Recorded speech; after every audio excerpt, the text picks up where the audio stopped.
Good morning, everyone. I'm Jue Li from Tsinghua University.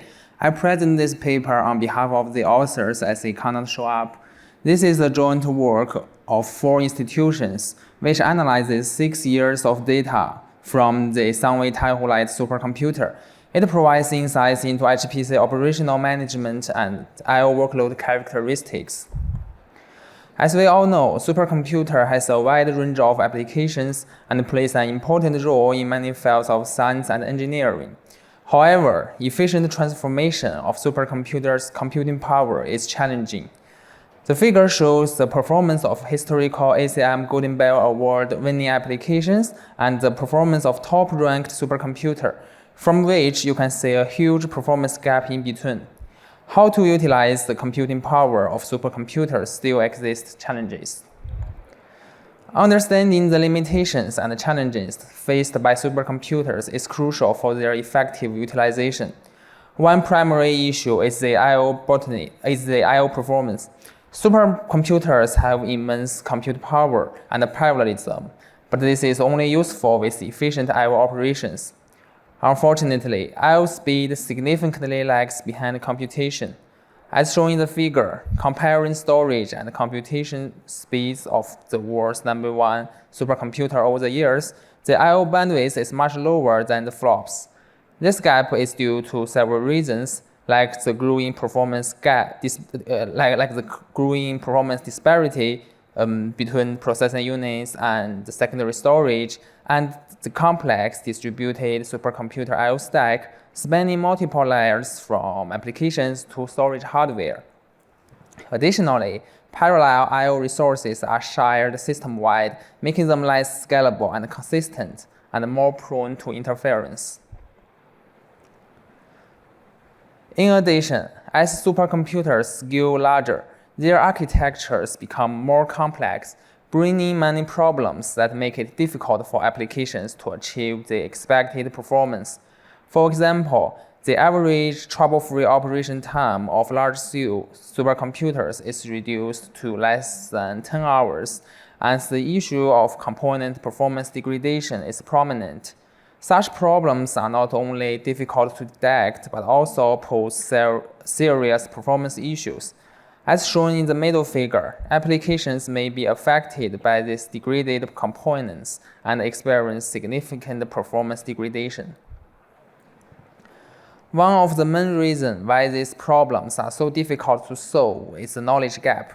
The limited experience of application developers and system administrators in analyzing diverse HPC workloads, combined with the dynamically changing and complex system operational loads, exacerbates the challenge. This knowledge gap makes it difficult to conduct targeted optimization or appropriate resource management configurations based on the actual operating status of the HPC system. So, bridging the knowledge gap, locating performance bottlenecks, and funding their causes are necessary to efficiently utilize supercomputer power and improve application performance. In this work, we use Beacon, an end-to-end supercomputer I/O monitoring system, to uncover and understand underlying issues. Beacon performs lightweight monitoring and profiling, collects traces and statistics at all levels along the I/O pathway, and gathers job running information. It enables effective application I/O profiling and automatic anomaly detection. Deployed on TaihuLight since April 2017, Beacon requires no user efforts or application changes. It has identified and helped fix multiple obscure problems with the existing I/O system design, configuration, or policy. Both the Beacon code and a part of the I/O monitoring dataset collected on TaihuLight have been publicly released. This is the architecture of Sunway TaihuLight in Wuxi, China, currently the number 13 supercomputer in the world. On the left, there are 40 cabinets, each containing 4 supernodes, totaling over 40,000 computing nodes with over 10 million cores. These nodes run the client side of LWFS, a lightweight user space file system based on cluster. In the middle, 240 forwarding nodes connect the front end and back end, running both LWFS server and Lustre client. They connect to compute node via compute interconnection and to storage nodes via storage interconnection, both using high-speed InfiniBand networks. On the right, around 300 storage nodes from the I/O backend running Lustre servers. Each pair of storage nodes is connected to 6 object storage targets, offering over 20 petabytes of Lustre space across 3 partitions. User access the system via login nodes connected with a dedicated Ethernet network for monitoring and management. Here we give a brief view of what kind of data we use, including I/O profiling data from multiple layers and job running information from the job scheduler. In total, we analyzed more than 6 million jobs from April 2017 to December 2022, with a cumulative data volumes of 40 terabytes. These jobs consume around 4 billion compute core hours.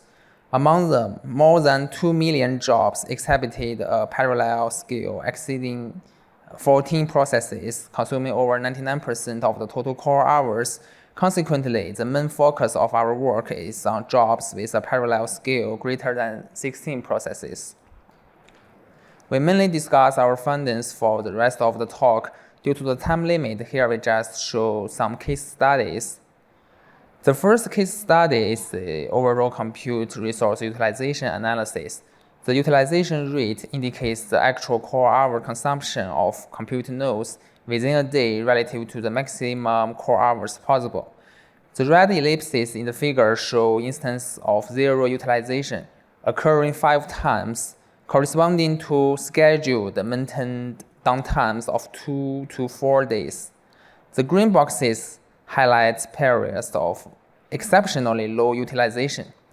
After 2022, the utilization rate dropped significantly due to the emergence of the next generation Sunway supercomputer. So we focus on the low utilization periods between 2019 and 2022, which occurred approximately which occurs approximately every 6 to 7 months. Further analysis reveals system anomalies such as back-end node issues or network switch failures as the primary causes. These anomalies often lead to the abnormal termination of many jobs and can last for tens of hours, resulting in prolonged idle periods for the compute nodes and a significant drop in utilization. Subsequently, we examine system anomalies reported by Bacon. The figures depict anomalies on TaihuLight's I/O forwarding and storage nodes. Different colors represent different recovery intervals after an anomaly occurs. The number of anomalies shows a clear upward trend, potentially due to the node performance degradation, read reconstruction, and abnormal shutdowns. Administrators have invested significant efforts in fault tolerance, enabling swift recovery from many short-term anomalies and minimizing their impact on overall utilization. However, persistent issues like file slow are harder to detect and can degrade service quality, impacting application performance. The rate of OST anomalies increased post-2020, but has slowed down due to the introduction of new storage systems.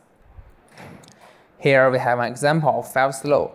The application here is Shandong, a parallel graph engine that scales to the full supercomputer. In this particular run, it uses 400 Lustre OSTs, and the figure shows their average I/O bandwidth. There are several clear outliers here, where groups of OSTs residing on the same disk array fall behind their peers due to the file slow. In this particular case, the read-intensive applications suffer a 2 times slowdown forced by the slowest OSTs. Next, we analyze job submissions from the user level. counting the number of submissions and average core hour consumption per hour. The blue bars represent job submissions, and the red line show average core hour consumption. User activity peaks between 9 a.m. and 5 p.m., excluding the noon break, with many submissions persisting during off-duty hours from 6 p.m. to 8 a.m. The figure on the right shows abnormally terminated jobs, with many large-scale, long-running jobs failing between 8 a.m. and 9 a.m. This indicates a problem in current supercomputers, job hunting. Jobs get stuck due to the storage system stalls, network disruptions, or node connectivity issues, but continue to occupy compute nodes. Users typically check and queue abnormal jobs when they return to work. Further analysis suggests that high-load benchmarks executed by the system administrators during off hours might cause these anomalies. These benchmarks used to detect system issues can amplify problems like unstable network links or storage performance degradation, leading to job hunting for large-scale, high-load user jobs. Here is a summary for case study 1. System anomalies significantly contribute to application issues. File slow problems are hard to detect and often require high-load benchmarking by administrators, but it increases the risk of job hunting. Currently, neither user nor administrators have effective solutions for job hunting. To address file slow issues, utilizing I/O-intensive applications to detect performance degradation in system components. For job hunting, users should periodically export application logs, and administrators should use monitoring tools to check application behavior regularly. Additionally, we are working with system administrators to develop an automatic detection tool. Having examined case study 1, we now turn our attention to case study 2. Left figure shows the cumulative distribution function of Lustre OST usage. As we can see, backend storage system is idle most of the time and is not effectively utilized. However, metadata usage has a different storage. As we can see from the right figure, the MDS load significantly surpasses that of OSTs, with the MDS load consistently exceeding 40% for approximately half of the total time. Notably, there are instances accounting for 4% of the time where the metadata load exceeds 98%.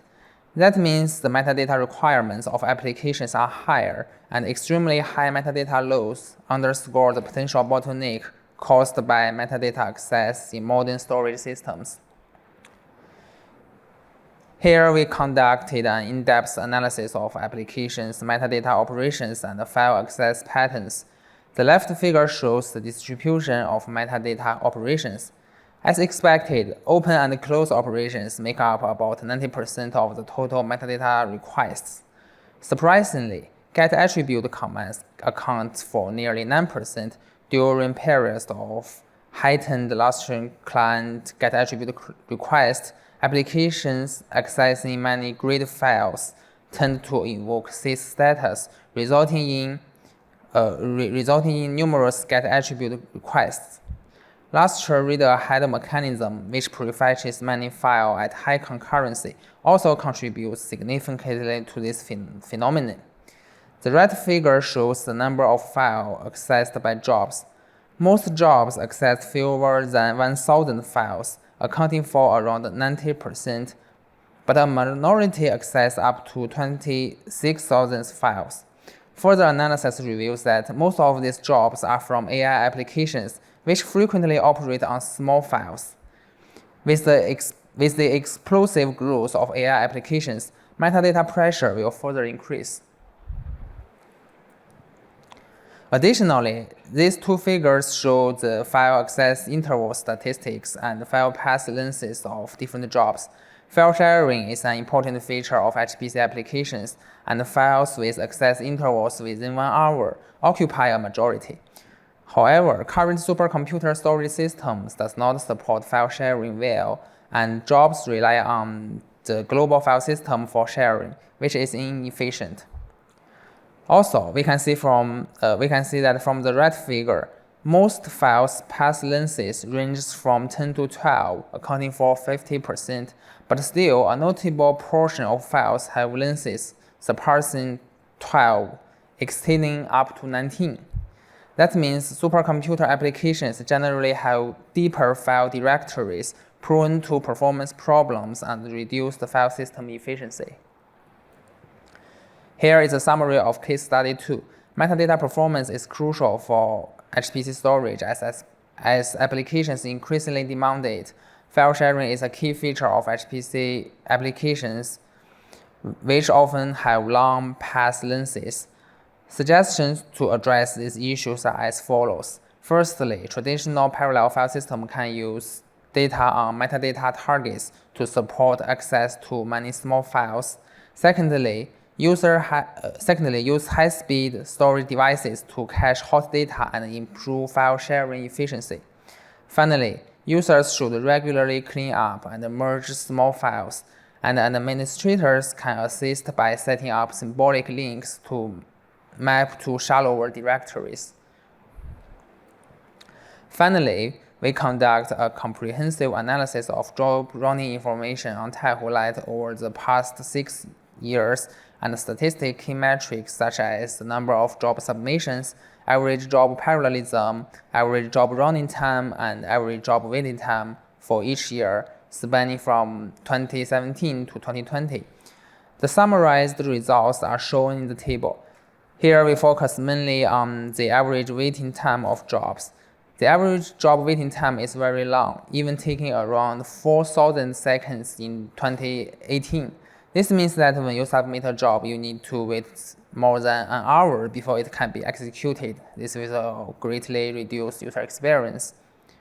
Further analysis shows that around 3% of the job experienced exceptionally long waiting times, with some surpassing 80,000 seconds due to this issue.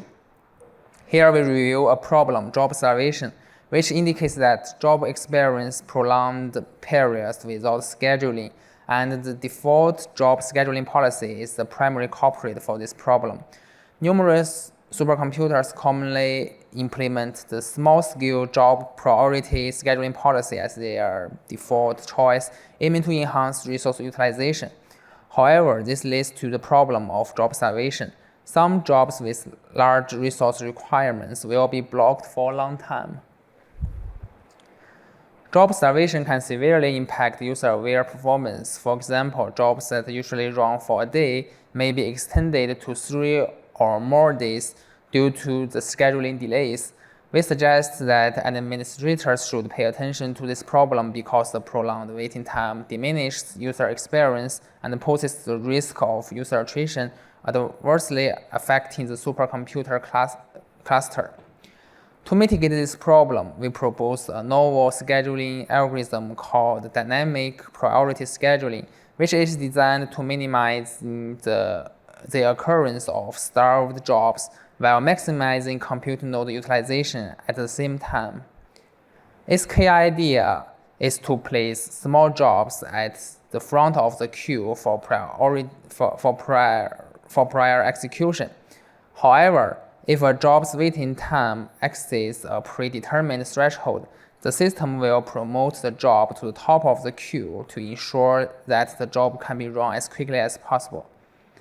This figure shows the results of our scheduling algorithm and other commonly used scheduling algorithms. Our approach avoids the problem of job starvation while ensuring resource utilization. So, the major takeaway from this work is that performing a comprehensive analysis of the system and job characteristics on a cutting-edge computing system can be beneficial in bridging the knowledge gap of application developers and system administrators about the current diversity of HPC applications and the complexity of the system. It helps to make targeted optimization, configure appropriate resource management, and improve both the application performance and system utilization. Okay, thank you. If you have any question, you can contact the authors via the email. Thank you.